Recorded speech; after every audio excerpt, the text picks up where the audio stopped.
제가 원픽한 뉴스는 마지막에 말씀해주신 지난해 중소기업 수출이 역대 최고 기록이었다라고 네. 하는 기사입니다. 근데 이제 궁금한 게 ESG 아까 보면서 좀 느끼신 게 있을 텐데 요즘 친구들이 이제 뭐 MZ세대니까 막 신세대는 또 우는 얘기야. 어른들이 볼 때는 이게 또 뭐 흔한 얘기로 너무 이제 막 나가는 폭주기관차처럼 느낄지 모르겠지만 ESG를 궁금하게 중요하게 여기는 것 중에 하나가 약간 가치관과 맞아서가 있었고 네. 업무 보람도 높아질 수 있다는 그 내용이 있어서 네. 막대 먹지 않았다는 거예요.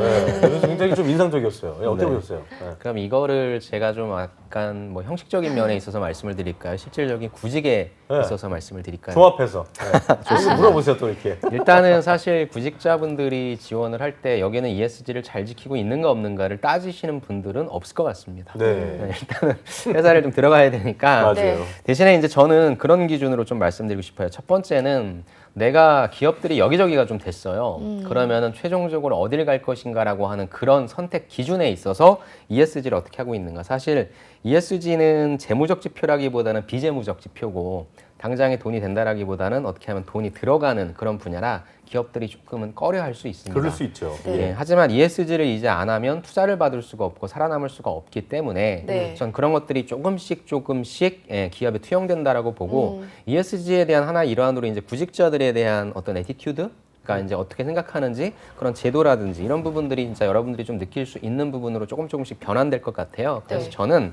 ESG를 여기가 얼마나 잘하냐라는 거는 사실 좀 약간 배부른 소리인 것 같고요. 일단은 기업의 성장성과 안전성을 보시고 그 다음에 어디를 갈 건가? 아 그러면은 이쪽에 조금씩 신경을 쓰고 있는 기업으로 가자라고 하는 그런 말씀을 좀 드리고 싶고 두 번째는 그럼 ESG를 내가 어떻게 활용할 것인가? 여러분들 자기소개서 지원 동기나 다 말씀하실 텐데 인문상경이신 분들은 어떤 사회적 활동, 사회공헌 활동을 하면 의미 있을 것이다. 라고 끌고 가주시면 좋고 이공계이신 분들은 어떻게 하면 이 인바이러먼트죠. 환경적인 부분에 있어서의 탄소를 어떻게 하면 저감할 수 있을 것인가에 방법적인 대한 부분. 그런 아이디어를 넣어서 여러분들의 영만화 아니면 사회공헌 아니면 좋네요. 생산 쪽에 있어서의 아이디어를 좀 내주시면 좋을 것 같고요. 역시 네. 예. 세 번째 뉴스를 픽해 주셨어요. 네. 굉장히 반가운 시간이 없나요? 두 번째 거를 두 번째 얘기할- 거 들어볼까요? 아, 예, 아니, 두 번째 건 사실 저도 좋아요. 뭐 딱히 말씀드린다라기보단 이러한 제도들이 좀 있습니다. 그래서 여러분들이 취업하기가 좀 어렵다라고 생각하실 수 있는데 의외로 보면 정부가 안 보이는 곳에서 이래저래 여러분들을 많이 도와드리고 있으니까 맞아요. 네. 이런 기회도 잘 활용하시면 좋을 것 같습니다. 알겠습니다. 알겠습니다. 세 번째,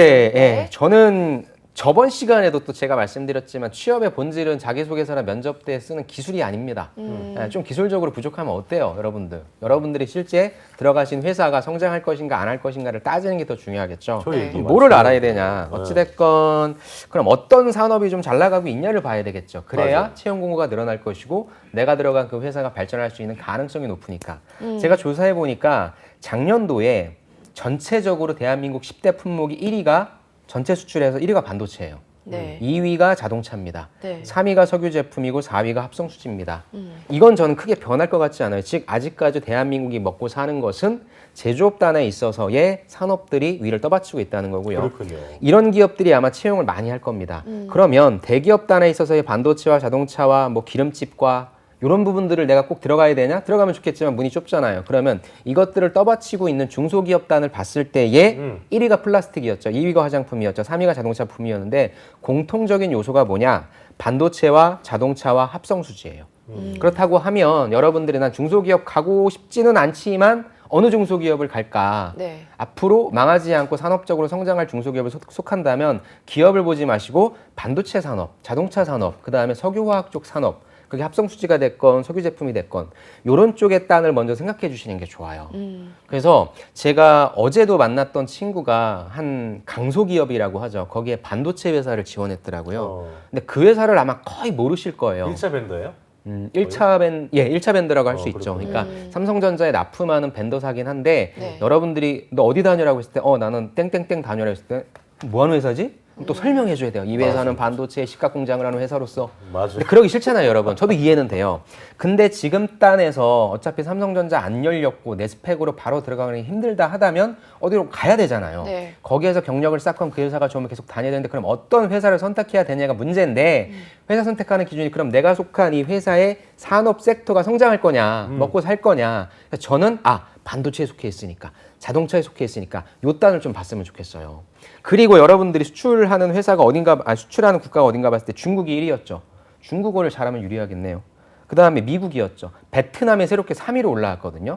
그럼 여러분들이 내가 앞으로 해외 영업을 할 거야. 그렇다고 한다면 어떤 언어를 해야 될 것인가, 어떤 언어를 추가적으로 해야 될 것인가, 강화해야 될 것인가라고 하는 것을 이러한 통계로서 저는 알 수 있다고 생각해요. 네. 그다음에 추가적으로 나오는 게 뭐가 있었냐면 의약품이 있었습니다. 네. 의약품. 어찌됐건 제약바이오가 저는 또 대한민국이 백신 또 잘하지 않습니까? 그래서 이런 단에 있어서 여러분들이 좀 힌트를 좀 얻으시면 좋을 것 같고 또 K-뷰티, K-패션, K-팝 이게 대한민국이 또 화장품을 잘 만듭니다. 그래서 화장품이라든지 의류라든지 이런 부분들이 또 중국 시장에서 좀 선전을 하고 있기 때문에 다 대기업을 가시면 좋겠지만 그렇지 못하다라고 한다면 어떤 산업 섹터에 속한 기업을 다니실 것인가를 좀 선택하시는 그러한 지혜도 좀 발휘하셨으면 좋을 것 같습니다. 네. 네.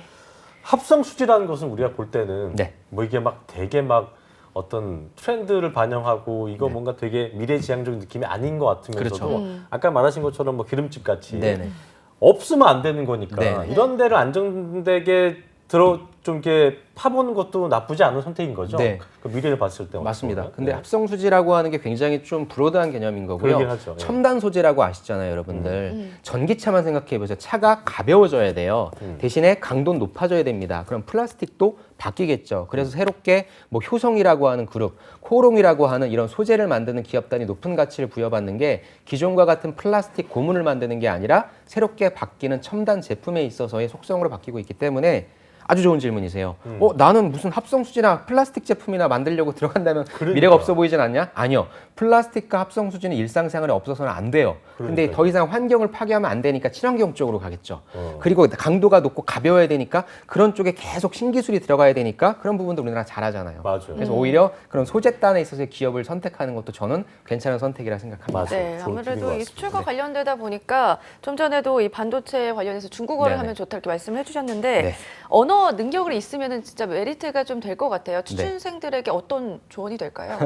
언어적인 기준은 취준에서의 해외 영어 기준은 사실 토익은 800 이상이고요. 그다음에 오픽은 IH의 뭐 토스는 레벨 6인데 그거는 형식적인 부분이고 네. 실질적으로 들어가시는 분들은 토익은 당연히 900 이상이고 그다음에 오픽은 AL, 그다음에 토스는 레벨 7입니다. 근데 이것도 실질적으로 언어를 활용하냐 아니면은 그 내가 에이전시라고 하죠. 그 단을 그냥 관리만 하는 업무도 있어요. 그래서 나는 진짜 좀 떠듬떠듬해서 커뮤니케이션이 된다라고 하면 충분히 네. 지원 가능하고 그 부분은 또 면접에서 확인할 수 있으니까 해보고 싶다. 그다음에 저는 B2C의 다양한 영업 관리도 좋지만 B2B 제조업단에 있어서 저도 만약에 네. 지금 취준생이라고 한다면 지금 같은 상황이라면 돌파구를 찾을 것 같고 그 돌파구를 이런 강소기업의 반도체나 2차 전지나 이런 소재단으로도 한번 좀 생각을 해볼 것 같다. 네. 그러면 오히려 더 큰 길이 열릴 수도 있다라고 하는 말씀을 좀 드려보고 싶습니다. 알겠습니다. 아유, 뭐 오늘 정리를 잘 해주셔갖고 예, 너무 참 기분이 좋습니다.